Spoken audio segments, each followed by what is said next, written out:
अखंडमंडलाकारं व्याप्तं येन चराचरं तत्पदं दर्शितं येन तस्मै श्री गुरुवे नमः। प्रथमतः परमपूज्य जगद्गुरु ಶ್ರೀ ಶ್ರೀ ಕುಮಾರ ಚಂದ್ರಶೇಖರನಾಥ ಮಹಾಸ್ವಾಮೀಜಿಯವರಿಗೆ ಭಕ್ತಿಪೂರ್ವಕವಾಗಿ ನಮಸ್ಕಾರಗಳು ಸಲ್ಲಿಸಿ, ವಿಶ್ವ ಒಕ್ಕಲಿಗರ ಮಹಾಸಂಸ್ಥಾನ ಮಠದ ಕ್ಷೇತ್ರಾಧಿದೇವತೆ ಶ್ರೀ ಮಹಾಮೇರು ಪಂಚಗಣಪತಿ ಸ್ವಾಮಿಗೆ ಭಕ್ತಿಪೂರ್ವಕವಾಗಿ ನಮಸ್ಕಾರಗಳು ಸಲ್ಲಿಸ್ತಾ, ಇವತ್ತು ವಿಶೇಷವಾಗಿ ಒಬ್ಬ ಪ್ರಗತಿಪರ ಚಿಂತಕರು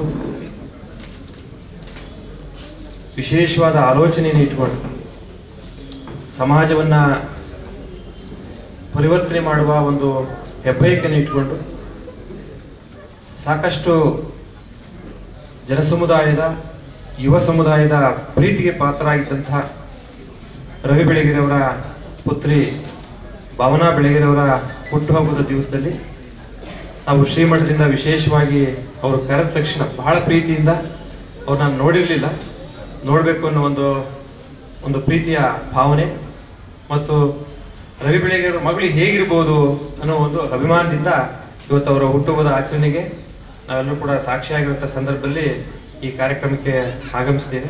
ಮೊದಲಿಗೆ ನಮ್ಮ ಭಾವನಾ ರವಿ ಬೆಳಗೆರೆಯವರಿಗೆ ವಿಶೇಷವಾಗಿ ಹುಟ್ಟುಹಬ್ಬದ ಶುಭ ಹಾರೈಕೆಯನ್ನು ಮಾಡ್ತೇನೆ.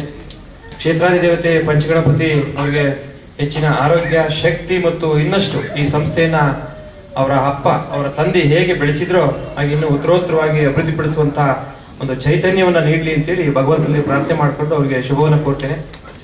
ಹಾಗೆ ಅವರ ತಾಯಿಯವರಾದಂತಹ ಲಲಿತಮ್ಮನವರು ಕೂಡ ಈ ಒಂದು ಕಾರ್ಯಕ್ರಮಕ್ಕೆ ಆಗಮಿಸಿದರೆ. ಅವರು ಹಿರಿಯರು, ಜೀವನದ ಎಲ್ಲ ಕಷ್ಟ ಸುಖಗಳನ್ನ ಕಂಡುಂಡಂಥವ್ರು, ಮಗಳನ್ನೂ ಕೂಡ ತಂದೆ ಹಾಗೆ ಬೆಳೆಸಬೇಕು ಅನ್ನೋ ಒಂದು ಹಂಬಲವನ್ನು ಉಳ್ಳಂಥವ್ರು. ಹಾಗೆ ನಮ್ಮ ಗ್ರಾಮೀಣ ಭಾಗದಿಂದ ಬಂದಂಥ ಒಬ್ಬ ಪ್ರತಿಭೆ, ವಿಶೇಷವಾಗಿ ಮಂಡ್ಯ ಜಿಲ್ಲೆಯ ನಾಗಮಂಗಲ ತಾಲೂಕಿನಿಂದ ಬೆಂಗಳೂರಿಗೆ ಬಂದು ಒಬ್ಬ ದೊಡ್ಡ ಕಲಾವಿದರಾಗಿ, ನಟನಾಗಿ, ಒಬ್ಬ ಪ್ರಗತಿಪರ ಚಿಂತಕನಾಗಿ, ಸಾಂಸ್ಕೃತಿಕ ಲೇಖದಲ್ಲಿ, ಸಿನಿಮಾ ಕ್ಷೇತ್ರದಲ್ಲಿ ಒಬ್ಬ ಹಳ್ಳಿಯ ಹುಡುಗ ಏನೆಲ್ಲ ಸಾಧನೆ ಮಾಡಬಹುದು.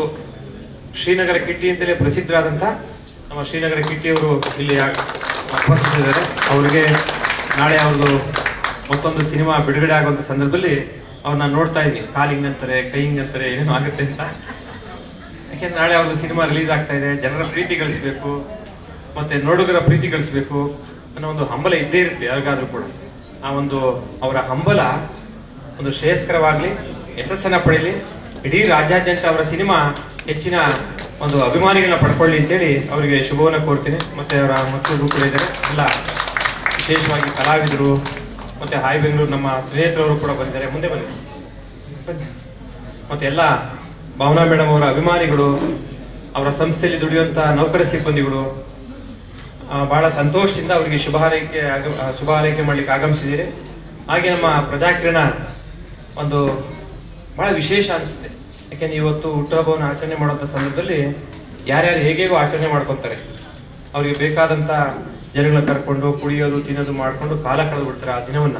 ಆದರೆ ತಾವು ತಮ್ಮ ಹುಟ್ಟುಹಬ್ಬವನ್ನು ಒಂದು ವಿಶೇಷವಾಗಿ ಬಡ ಮಕ್ಕಳಿಗೆ ಒಂದು ಪ್ರೀತಿಯನ್ನು ತೋರಿಸೋದ್ರ ಮೂಲಕ ಆ ಹುಡುಗ ನೋಡಿ ಕಷ್ಟಪಟ್ಟು ಸಂಸ್ಥೆನ ಮಾಡಿದಾರಲ್ಲ, ಹೇಳಿದ ತಕ್ಷಣ ಬಹಳ ಖುಷಿ ಆಯ್ತು. ರಾಹುಲ್ ಒಂದು ಸಣ್ಣ ಘಟನೆ ಹೇಳಿದ್ರು, ನಾನು ಎಲ್ಲೋ ಹೋಗಿ ಒಂದ್ ಸ್ವಲ್ಪ ಊಟ ಕೊಡ್ತಾ ಇದ್ದೆ, ಆದ್ರೆ ಅದರಿಂದ ಬದಲಾವಣೆ ಆಗೋದಿಲ್ಲ ಮಕ್ಕಳ ಭವಿಷ್ಯ ಮತ್ತು ಜೀವನ ಅಂತ ಹೇಳಿ ನಾವೇ ಯಾಕೆ ಒಂದು ಸಂಸ್ಥೆನ ಮಾಡಬಾರ್ದು ಅಂತೇಳಿ ಒಂದು ಅನಾಥ ಒಂದು ಆಶ್ರಮವನ್ನ ಮಾಡಿ ಆ ಮಕ್ಕಳನ್ನೆಲ್ಲ ಕರ್ಕೊಂಬಂದು ಅವರಿಗೆ ವಿದ್ಯೆ, ಊಟ, ವಸತಿ ಎಲ್ಲ ಕೊಟ್ಟು ಸಾಕ್ತಾ ಇದ್ದಾರೆ. ಅಂಥವ್ರನ್ನ ಕರೆಸಿ 4 ಒಳ್ಳೆಯ ಮಾತುಗಳನ್ನ ಹಾಡಿ ಆ ಮಕ್ಕಳಿಗೆ ವಿಶೇಷ ಪ್ರೋತ್ಸಾಹ ಕೊಟ್ಟು ಹುಟ್ಟುಹಬ್ಬವನ್ನು ಆಚರಣೆ ಮಾಡುವಂತ ಸಂದರ್ಭದಲ್ಲಿ ಆ ಹುಡುಗನಿಗೂ ಕೂಡ ಒಂದು ವಿಶೇಷವಾದಂತಹ ಭವಿಷ್ಯ ಸಿಗಲಿ, 4 ಮಕ್ಕಳಿಗೆ ದಾರಿ ತೋರಿಸುವಂತ ವ್ಯಕ್ತಿ ಅವರು ದೇವರ ಸಮಾನ ಆಗ್ತಾರೆ. ಅವರು ಕೂಡ ಶುಭವನ್ನು ಕೊಡ್ತಾರೆ. ಆಶ್ರಮದ ಎಲ್ಲ ಅಧಿಕಾರಿಗಳು ಮತ್ತೆ ಸಂಬಂಧಪಟ್ಟ ಮಕ್ಕಳು ಕೂಡ ಬಂದಿದ್ದಾರೆ, ಎಲ್ಲ ಅಭಿಮಾನಿಗಳು ಕೂಡ ಬಂದಿದ್ದೀರಿ. ಒಂದು ಸಣ್ಣ ಮಾತನ್ನು ಹೇಳಲಿಕ್ಕೆ ಇಷ್ಟಪಡ್ತೀನಿ. ಯಾಕೆ ನಾನು ಫಸ್ಟ್ ಟೈಮು ಈ ಒಂದು ಜಾಗಕ್ಕೆ ಬಂದಾಗ ಒಂದು ಇತಿಹಾಸ ನನ್ನ ಕಣ್ಣೆದುರಿಗೆ ಬಂತು. ನಾವೆಲ್ಲ ಚಿಕ್ಕ ಹುಡುಗರಿದ್ದಾಗ ಅಥವಾ ಬೆಂಗಳೂರಿಗೆ ಓದ್ಕೊಳ್ಳಿಕ್ಕೆ ಅಂತ ಬಂದಾಗ ಆಯ್ ಬೆಂಗಳೂರು ಪತ್ರಿಕೆನ ಓದಬೇಕಾದ್ರೆ ನಮ್ಮ ಹೆಗ್ಡೆ ಸರ್ ಹೇಳ್ತಾ ಇದ್ರು, ಅವ್ರ ಜೊತೆ ಮಾತಾಡಿದ ಎಷ್ಟು ಖುಷಿ ಆಯ್ತು ಅಂದ್ರೆ, ನಿಮ್ಮ ತಂದೆ ಎಲ್ಲ ನೀವ್ ಹೇಳಿಲ್ಲ ನಮ್ಗೆ, ಅದು ಎಲ್ಲವನ್ನೂ ಬಿಚ್ಚಿಟ್ರು. ಅವರು ವಾಸ್ತವವಾಗಿ ಎಲ್ಲವನ್ನೂ ಬಿಚ್ಚಿಟ್ರು. ಆ ಒಂದು ಸಂದರ್ಭದಲ್ಲಿ ರವಿ ಬೆಳಗೆರೆಯವರು ಒಂದು ಸ್ಪಾರ್ಕ್ ಆಗಿ ಅನೇಕ ದೀಪಗಳನ್ನ ಹಚ್ಚಿದ್ದಾರೆ ಈ ನಾಡಿಗೆ, ದೀಪಗಳನ್ನ ಕೊಟ್ಟಿದ್ದಾರೆ. ಸಾಕಷ್ಟು ಜನ ಇಲ್ಲಿ ಕಲಿತು ಉಂಡು ತಿಂದು ಬೆಳೆದಂಥವ್ರು ಇವತ್ತು ನಮ್ಮ ರಾಜ್ಯದಲ್ಲಿ, ನಮ್ಮ ಕನ್ನಡ ನಾಡಿನಲ್ಲಿ ದೊಡ್ಡ ದೊಡ್ಡ ಸಾಹಿತಿಗಳಾಗಿ, ಬರಹಗಾರರಾಗಿ, ಒಬ್ಬ ಜರ್ನಲಿಸ್ಟ್ಗಳಾಗಿ ಇವತ್ತು ಮಾಧ್ಯಮ ಕ್ಷೇತ್ರದಲ್ಲಿ ಅದ್ವಿತೀಯ ಸಾಧನೆ ಮಾಡ್ಲಿಕ್ಕೆ ಕಾರಣರಾಗಿದ್ದಾರೆ. ಕೆಲವರು ಕೃತಜ್ಞತಾ ದೃಷ್ಟಿಯಿಂದ ಅವ್ರನ್ನ ನೆನಪು ಮಾಡ್ಕೊಂತ ಇದ್ದಾರೆ ಅಂತ ಕೂಡ ಹೇಳಿದ್ರು. ಆ ಬೆಳಗೆರೆಯವರ, ರವಿ ಬೆಳಗೆರೆಯವರ ಒಂದು ಅದ್ಭುತವಾದಂತಹ ಮಿದುಳು ಈ ಸಾಹಿತ್ಯದ ಮೂಲಕ ಭಾಷೆಯನ್ನು ಕೂಡ ಪ್ರೌಢಿಮೆಗೊಳಿಸಲಿಕ್ಕೆ ಸಾಧ್ಯ ಆಗಿದೆ ಆ ಒಂದು ಮಾಧ್ಯಮದ ಮೂಲಕ ಅಂತ ಹೇಳಿಕೆ ವಹಿಸ್ತೀನಿ. ಅವರದೇ ಆದಂತಹ ವಿಶೇಷ ಪದಪುಂಜಗಳನ್ನ ಬಳಸೋದ್ರ ಮೂಲಕ ಸಾಹಿತ್ಯದಲ್ಲಿ ಒಬ್ಬ ಜರ್ನಲಿಸ್ಟ್ ಆಗಿ, ಒಬ್ಬ ಬರಹಗಾರನಾಗಿ ವಿಮರ್ಶೆ, ವೈಚಾರಿಕತೆ, ಉದ್ದೀಪನಗೊಳಿಸುವಂಥದ್ದು, ವಿಷಯವನ್ನ ಸಮಾಜದ ಮುಂದೆ ಇಡುವಂಥದ್ದು, ಜನರ ಮನಸ್ಸಿನಲ್ಲಿ ಉಳಿಲಿಕ್ಕೆ ಕಾರಣಕರ್ತವಾದಂತಹ ಆಯ್ ಬೆಂಗಳೂರು ಪತ್ರಿಕೆಯನ್ನ ಅಷ್ಟು ಕಷ್ಟಪಟ್ಟು ಬೆಳೆಸಿದ್ದಾರೆ. ಅದನ್ನ ಮುಂದುವರಿಸಬೇಕು ಅನ್ನೋ ಉದ್ದೇಶಕ್ಕೋಸ್ಕರ ಭಾವನಾ ಅವರವರು ಆ ಒಂದು ತಂದೆಯ ಕನಸನ್ನು ಈಡೇರಿಸಲಿಕ್ಕೆ ಪ್ರಯತ್ನ ಮಾಡ್ತಾರೆ. ಈ ಕಾಲದಲ್ಲೂ ಕೂಡ ಒತ್ತಡಗಳಿದೆ.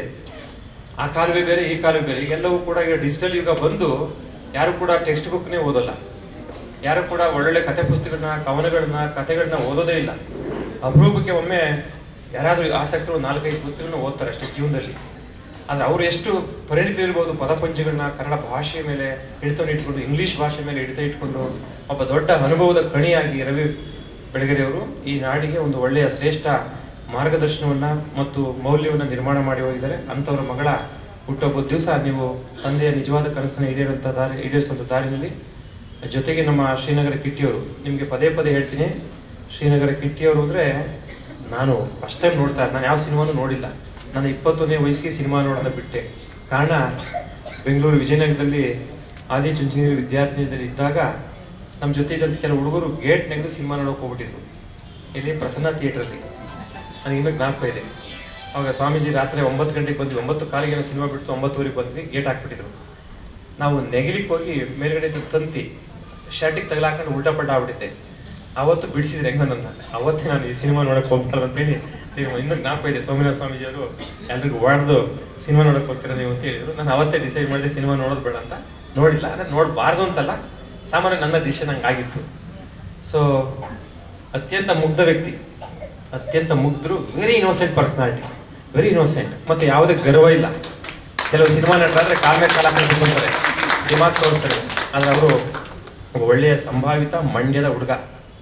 ನೀವು ಬೆಳೆಸ್ಬೇಕು, ಎದುರಿಸಬಾರ್ದು.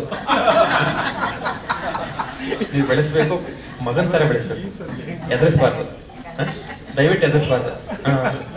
ಸ್ನೇಹಿತರನ್ನು ಮಗನ್ ತರ ಬೆಳೆಸ್ಬೇಕು, ಪಾಲನೆ ಪೋಷಣೆ ಮಾಡಿ ಚೆನ್ನಾಗಿ ಬೆಳೀಲಿ ಅಂತ. ಅವರು ಒಬ್ಬ ಅತ್ಯುತ್ತಮ ಕಲಾವಿದನಾಗಿ, ನಟನಾಗಿ, ಸಾಹಿತ್ಯ ಮತ್ತು ಸಂಸ್ಕೃತಿ ಮತ್ತು ಸಿನಿಮಾ ಕ್ಷೇತ್ರದಲ್ಲಿ ಎತ್ತರಕ್ಕೆ ಬೆಳೀಲಿ ಅಂತೇಳಿ ನಾನು ವಿಶೇಷವಾಗಿ ಫ್ರಮ್ ದ ಹಾರ್ಟ್, ಬರೀ ಬಾಯಿ ಮಾತಕ್ಕೆಲ್ಲ. ಯಾಕೆ ನಿಮ್ಮನ್ನ ನೋಡಿರಲಿಲ್ಲ, ನಾನು ನೋಡಿದ ತಕ್ಷಣ ಹಂಗೆ ಅನಿಸ್ತು, ಓಹೋ ಒಬ್ಬ ಮುಗ್ಧ ವ್ಯಕ್ತಿ ಈ ಒಂದು ಸಾಂಸ್ಕೃತಿಕ ಕ್ಷೇತ್ರದಲ್ಲಿ ಬಲವಾದ ಹೆಜ್ಜೆಗಳನ್ನ ಇಡುವಂಥ ಸಂದರ್ಭದಲ್ಲಿ ಇನ್ನು ದೃಢ ಆಗಲಿ, ಅವರ ಹೆಜ್ಜೆ ಗುರುತು ದೃಢ ಆಗಲಿ. ಇವತ್ತೇನು ದೊಡ್ಡ ದೊಡ್ಡ ಶಿವರಾಜ್ ಕುಮಾರ್ ಅಂತವರು, ಪುನೀತ್ ರಾಜ್ಕುಮಾರ್ ಅಂತವರು ಒಂದು ಒಳ್ಳೆಯ ಹೆಸರನ್ನ ಮಾಡಿದ್ದಾರೆ. ಅವರ ಹಾದಿಯಲ್ಲಿ ಇವರು ಕೂಡ ಒಂದು ಶ್ರೇಯಸ್ಸನ್ನ ಭಗವಂತ ಕೊಡ್ಲಿ ಅಂತೇಳಿ ಪ್ರಾರ್ಥನೆ ಮಾಡಿಕೊಂಡು ಇವತ್ತೆಲ್ಲ ಮಕ್ಕಳು ಇದ್ದಾರೆ. ಯಾಕೆಂದ್ರೆ ನಾನು 24 ವರ್ಷ ವಿವಿಧ ಆಯಕಟ್ಟಿನ ಹುದ್ದೆಗಳಲ್ಲಿ ಒಬ್ಬ ಕರ್ನಾಟಕ ಸಿವಿಲ್ ಸರ್ವಿಸ್ ಆಫೀಸರ್ ಆಗಿ ಬೇರೆ ಬೇರೆ ಕಡೆ ಎಲ್ಲ ಕೆಲಸ ಮಾಡಿದ್ದೀವಿ. ಸಾಮಾನ್ಯವಾಗಿ ನಮ್ಮ ನಾಡಿನಲ್ಲಿ ಎಲ್ರಿಗೂ ಇವತ್ತು ಶ್ರೀಮಂತಿಕೆ ಸಿಗ್ತಾ ಇದೆ. ಅದು LPG, ಲಿಬರಲೈಸೇಷನು, ಪ್ರೈವೇಟೈಸೇಷನು, ಗ್ಲೋಬಲೈಸೇಷನ್ ಇರ್ಬೋದು, ಅಥವಾ ಬೇರೆ ಬೇರೆ ಕ್ಷೇತ್ರಗಳಿಂದ ಸ್ವಲ್ಪ ಮನಿ ಸರ್ಕ್ಯುಲೇಷನ್ ಕೂಡ ಜಾಸ್ತಿ ಆಗ್ತಾ ಇರ್ಬೋದು. ಆದರೆ ಕೆಲವೇ ಶ್ರೀಮಂತರಾಗ್ತಾ ಇದ್ದಾರೆ, ಕೆಲವರು ಮಾತ್ರ ಶ್ರೀಮಂತರಾಗ್ತಾ ಇದ್ದಾರೆ. ಆ ಶ್ರೀಮಂತರಲ್ಲಿ ಒಂದು ಒಳ್ಳೆಯ ಭಾವನೆಯ ಬೆಳವಣಿಗೆ ಆಗ್ತಾ ಇಲ್ಲ ಅನ್ನೋದು ವಿಷಾದಕರವಾದಂಥ ಸಂಗತಿ. ಆದರೆ ಇವತ್ತು ನೀವು ಅದನ್ನು ಮುರಿತಾ ಇದ್ದೀರಿ. ನಾವು ದುಡಿತಾ ಇದ್ದೀವಿ, ಕಷ್ಟಪಟ್ಟು ದುಡಿತಾ ಇದ್ದೀರ. ನೀವು ಯಾವುದು ಮೋಸ ಮಾಡಿ ದುಡಿತಾ ಇಲ್ಲ. ಕಷ್ಟಪಟ್ಟು ನಿಮ್ಮ ಬುದ್ಧಿಶಕ್ತಿ, ಶ್ರಮ, ಬೆವರನ್ನ ಹರಿಸಿ ವಿಶೇಷವಾಗಿ ಹಾರ್ಡ್ ವರ್ಕ್ ಮಾಡಿ ಬೆಳೀತಾ ಇದ್ವಿ. ಅದರಲ್ಲಿ 4 ಜನಕ್ಕೆ ಸಹಾಯ ಮಾಡಬೇಕು ಅನ್ನೋ ಮನೋಭಾವ ಇದೆಯಲ್ಲ, it will give a good message to others. ಎಷ್ಟೋ ಜನರನ್ನ ನೋಡಿದ್ದೀವಿ, ದೊಡ್ಡ ದೊಡ್ಡ ಶ್ರೀಮಂತರು ಅದ್ದೂರಿಯಾಗಿ ಮದುವೆ ಮಾಡ್ತಾರೆ, ಲಕ್ಷಾಂತರ ಕೋಟ್ಯಾಂತರ ರೂಪಾಯಿ ಖರ್ಚು ಮಾಡ್ತಾರೆ. ಚೌಟ್ರಿಗಳಿಗೆ 10 ಲಕ್ಷ 20 ಲಕ್ಷ ಕೊಡ್ತಾರೆ, ಊಟ ಹಾಕ್ಸಲಿಕ್ಕೆ 50 ಲಕ್ಷ 60 ಲಕ್ಷ ಖರ್ಚು ಮಾಡ್ತಾರೆ. ಅಂಥವರ ಮನಸ್ಥಿತಿ ಬದಲಾದ್ರೆ ಈ ಕೆಳಗಡೆ ಇರುವಂತ ವರ್ಗದ ಪರಿಸ್ಥಿತಿ ಬದಲಾಗುತ್ತೆ ಅಂತ ನನ್ನ ಭಾವನೆ. ಅಂಥವ್ರ ಮನಸ್ಥಿತಿ ಸ್ವಲ್ಪ ಕೆಳಗಡೆ ನೋಡ್ಬೇಕು. ನನ್ನ ಮನೆಯ ಕೆಳಗಡೆ ಯಾರಿದ್ದಾರೆ, ನಾನು 17ನೇ ಫ್ಲೋರ್ ಅಲ್ಲಿ ಇದ್ದೀನಿ, ಆ ಲಾಸ್ಟ್ ಕೆಳಗಡೆ ಗ್ರೌಂಡ್ ಅಲ್ಲಿ ಯಾರಿದ್ದಾರೆ ಅಂತ ನೋಡ್ಬೇಕು. ಅವರ ದೃಷ್ಟಿ ಈ ಕಡೆ ನೋಡಿದರೆ ಇವ್ರ ಪರಿಸ್ಥಿತಿ ಸ್ವಲ್ಪ ಫಸ್ಟ್ ಫ್ಲೋರ್ಗೆ ಸೆಕೆಂಡ್ ಫ್ಲೋರ್ ಬರಲಿಕ್ಕೆ ಸಾಧ್ಯ ಆಗುತ್ತೆ. ಅಂತ ಒಂದು ಮನಸ್ಥಿತಿ ನಮ್ಮ ಸಮಾಜಕ್ಕೆ ಬರಲಿ, ಇರುವವರು ಒಂದಷ್ಟು ಕೊಡೋದನ್ನ ತೀರ್ಮಾನ ಮಾಡಲಿ. ಇವತ್ತು ಒಂದು ಅನಾಥಾಶ್ರಮದ ಮಕ್ಕಳನ್ನ ಕರೆಸಿ ತಾವು ಮಾಡ್ತಾ ಇದ್ರಿ. ಜೊತೆಗೆ ನಾನು ರಿಕ್ವೆಸ್ಟ್ ಮಾಡ್ತೀನಿ, ಪಾಪ ರಾಹುಲ್ ಹುಡುಗ ನೋಡಿ, ಆತ ತನ್ನ ಭವಿಷ್ಯವನ್ನ ಇವ್ರ ಮಕ್ಕಳ ಭವಿಷ್ಯದಲ್ಲಿ ಕಾಣಲಿಕ್ಕೆ ಪ್ರಯತ್ನ ಮಾಡ್ತಾ ಇದ್ದಾರೆ. ಆತನ ಭವಿಷ್ಯ ಈ ಮಕ್ಕಳ ಭವಿಷ್ಯದಲ್ಲಿ ಅಡಗಿದೆ. ನಾನು ತ್ಯಾಗ ಮಾಡ್ತಾ ಇದ್ದೀನಿ ಅಂದ್ರೆ ಈ ಮಕ್ಕಳ ಭವಿಷ್ಯ ಉಜ್ವಲ ಆಗ್ಬೇಕು, ದೆನ್ ಓನ್ಲಿ ನಾನು ಒಂದು ಸಕ್ಸಸ್ ಅನ್ನ ಕಾಣಲಿಕ್ಕೆ ಸಾಧ್ಯ. ಅನೇಕರು ಮಾಡ್ತಾ ಇದ್ದಾರೆ, ಅವರು ಕಣ್ಣಿಗೆ ಕಾಣೋದಿಲ್ಲ. ಯಾರಾದ್ರು ಸೇವೆ ಮಾಡ್ತಾರಂತ ಯಾರು ಹೇಳ್ಕೊಂಡು ಸೇವೆ ಮಾಡ್ಲಿಕ್ಕೆ ಹೋಗಲ್ಲ. ಒಂದು ರೀತಿ ಆ ಒಂದು ಆಸೆ ಇಟ್ಕೊಂಡು ಏನಾದರೂ ಮಾಡಬೇಕು, ಜೀವನ ಸಾರ್ಥಕ ಮಾಡ್ಕೋಬೇಕು ಅಂತ ಮಾಡ್ತಾ ಇರ್ತಾರೆ. ಅಂಥವ್ರನ್ನ ಕಾಪಾಡುವಂಥ ಪರಿಸ್ಥಿತಿ ಇರೋರಿಗೆ, ದುಡಿಯೋರಿಗೆ ಬರಲಿ ಅಂತ ಹೇಳ್ತಾ, ದಾನೇನ ಪಾಣಿ ನತು ಕಂಕಣೇನ, ಸ್ನಾನೇನ ಶುದ್ಧಿ ನತು ಚಂದನೇನ, ಮಾನೇನ ತೃಪ್ತಿ ನತು ಭೋಜನೇನ, ಜ್ಞಾನೇನ ಮುಕ್ತಿ ನತು ಪೂಜನೇನ ಅಂತದೆ ಒಂದು ಶ್ಲೋಕ ಶಾಸ್ತ್ರದಲ್ಲಿ, ದರ್ಶನ ಶಾಸ್ತ್ರದಲ್ಲಿ. ಅಂದ್ರೆ ನಾವು ಕೊಡುವುದರಿಂದ ಈ ಕೈಗೆ ಶ್ರೇಷ್ಠತೆ ಬರುತ್ತಂತೆ. ದಾನೇನ ಪಾಣಿ ನತು ಕಂಕಣೇನ, ಕೈಗೆ ಚಿನ್ನ ಬೆಳ್ಳಿ ಹಾಕೊಂಡ್ರೆ ಶ್ರೇಷ್ಠತೆ ಬರೋಲ್ಲ, ಕೊಡುವುದರಿಂದ ಈ ಕೈನಿಂದ ಎಷ್ಟಿದೆ ಅಷ್ಟರಲ್ಲೇ. ಇವತ್ತು ಕೊಡುವ ವರ್ಗ ಬಹಳ ಕಡಿಮೆ ಇದೆ.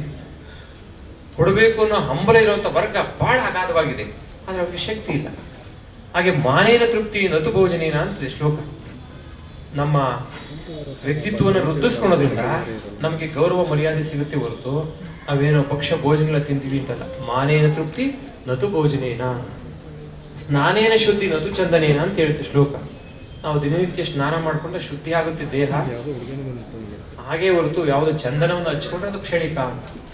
ಹಾಗೆ ಇನ್ನೊಂದು ಹೇಳುತ್ತೆ, ಇದನ್ನ ಎಲ್ಲರೂ ಅರ್ಥ ಮಾಡ್ಕೋಬೇಕು. ನಾನೊಬ್ಬ ಸನ್ಯಾಸಿಯಾಗಿ ಇದನ್ನ ಹೇಳೋ ಬೇಡವನ್ನೋ ಗೊಂದಲ ಇದ್ರೂ ಕೂಡ ನಾನು ಸ್ಪಷ್ಟವಾಗಿ ಹೇಳಲಿಕ್ಕೆ ಇಷ್ಟಪಡ್ತೀನಿ.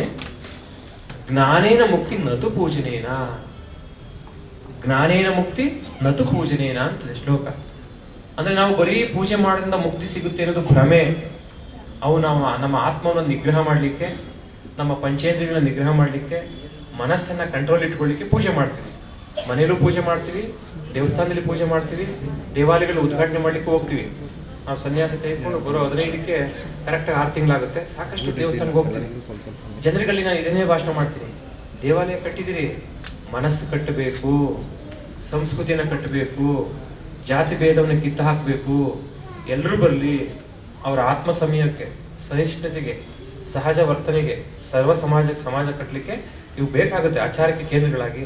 ಆದರೆ ಮನಸ್ಸನ್ನ ಕಟ್ಟಬೇಕಾಗುತ್ತೆ. ಹಾಗಾಗಿ ಜ್ಞಾನೇನ ಮುಕ್ತಿ ನತು ಪೂಜನೇನ, ಜ್ಞಾನದಿಂದ, knowledge is only the better instrument for get the salvation ಅಂತ ಹೇಳ್ತೀವಿ. ಬುದ್ಧ ಹೇಳಿದ್ದು ಅದನ್ನೇ, right knowledge, right action, resolve. ಸತ್ ಜ್ಞಾನ, ಸತ್ಕ್ರಿಯೆ, ಅಲ್ಲಿ ಸಾಕ್ಷಾತ್ಕಾರ ಅಂತ. ಸೊ ಹೀಗೆ ಮಾಡಲಿಕ್ಕೆ ನಾವೆಲ್ಲರೂ ಕೂಡ ಒಟ್ಟಿಗೆ ಪ್ರಯತ್ನ ಮಾಡೋಣ. ಈ ನಾಡನ್ನ ಮನಸ್ಸಿನ ಮೂಲಕ, ಅಂದ್ರೆ ಒಳ್ಳೆಯ ಮನಸ್ಸಿನ ಮೂಲಕ ಕಟ್ಟಲಿಕ್ಕೆ ಪ್ರಯತ್ನ ಮಾಡೋಣ. ಇಂಥ ಒಂದು ಸಂದರ್ಭದಲ್ಲಿ ಒಳ್ಳೆಯ ಮನಸ್ಸನ್ನು ಮಾಡಿ, ಸಹೋದರಿ ಭಾವನಾ ಬೆಳಗೆರೆಯವರು ನಮ್ಮನ್ನು ಬಹಳ ಪ್ರೀತಿಯಿಂದ ಕರೆದು ನಮಗೆ ಒಳ್ಳೆಯ ಆತಿಥ್ಯವನ್ನು ಕೊಟ್ಟು ಪ್ರೀತಿಯಿಂದ ಮಾತನಾಡಿ, ಮತ್ತೆ ಅವ್ರ ತಂದೆ ಬಗ್ಗೆ ಬಹಳಷ್ಟು ಹೇಳಿದ್ರು ನಮ್ಮ ಹೆಗಡೆಯವರು.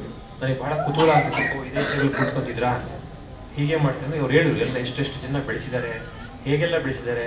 ಈ ನಾಡಿನ ಸಾಹಿತ್ಯ ಲೋಕದಲ್ಲಿ ಅವರೇ ಆದಂಥ ಒಂದು ಅದ್ಭುತ ಶಕ್ತಿಯಾಗಿ ಇವತ್ತಿಗೂ ಕೂಡ ಆಯ್ ಬೆಂಗಳೂರು ಅಂದರೆ ಸಮಾಜದಲ್ಲಿ ಕ್ರಾಂತಿಯನ್ನು ಉಂಟು ಮಾಡಲಿಕ್ಕೆ, ಯುವಕರ ಮನಸ್ಥಿತಿಯನ್ನು ಬದಲಾಯಿಸಲಿಕ್ಕೆ, ದುಷ್ಟರನ್ನ ಬದಲಾಯಿಸಲಿಕ್ಕೆ ಸಾಕಷ್ಟು ಮಾರ್ಗದಲ್ಲಿ ಒಂದು ಟೂಲ್ಸ್ ಆಗಿ ಬದಲಾವಣೆಗೆ ಎಚ್ಚರ ನೀಡಲಿಕ್ಕೆ ಮತ್ತು ಸಮಾಜವನ್ನು ಗಟ್ಟಿಯಾಗಿ ಕಟ್ಟಲಿಕ್ಕೆ ಸಾಕಷ್ಟು ಪ್ರೋತ್ಸಾಹವನ್ನು ಆ ಪತ್ರಿಕೆ ನೀಡಿದೆ. ಅದು ಅವರ ವಿದ್ವತ್ತು ಅಲ್ಲಿಂದ ಪ್ರಕಟ ಆಗ್ತಿತ್ತು ಅಂತ ಹೇಳ್ತಾ, ನಮ್ಮ ಭಾವನಾ ಬೆಳಗೆರೆಯವರಿಗೆ ಮತ್ತೊಮ್ಮೆ ಭಗವಂತ ಆರೋಗ್ಯ, ಶಕ್ತಿ, ನೆಮ್ಮದಿ, ಸಹಿಷ್ಣುತೆ ಮತ್ತು ಇನ್ನೊಬ್ಬರನ್ನ ಬೆಳೆಸುವಂಥ ಶಕ್ತಿನ ಕೊಡಲಿ ಅಂತೇಳಿ ಪ್ರಾರ್ಥನೆ ಮಾಡ್ಕೊತೀನಿ. ಮತ್ತೊಂದು ಪ್ರಾರ್ಥನೆ ಮಾಡ್ಕೊತೀನಿ, ಕಿಟ್ಟಿ ಕೃಷ್ಣವರವರು, ನಮ್ಮ ಶ್ರೀನಗರ ಕಿಟ್ಟಿಯನ್ನು ದಯವಿಟ್ಟು ಎದುರಿಸಬೇಡಿ. ಭಾಳ ಯಾಕೆ ಗೊತ್ತಿಲ್ಲ ಅಂತ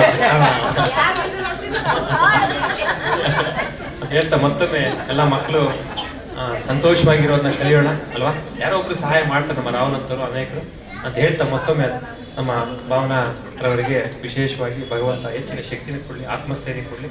ನಾನು ಬೆಳೆತೀನಿ, ಗಟ್ಟಿಯಾಗಿ ಕಟ್ತೀನಿ ಈ ವ್ಯವಸ್ಥೆನ ಅಂತ ಹೇಳಿ ಅವ್ರಿಗೆ ಹೆಚ್ಚು ಶಕ್ತಿ ಕೊಡಲಿ ಅಂತೇಳಿ ಪ್ರಾರ್ಥನೆ ಮಾಡಿ ಶುಭವನ್ನು ಹಾರೈಸ್ತೀನಿ. ಜೈ ಶ್ರೀ ಗುರುದೇವ್.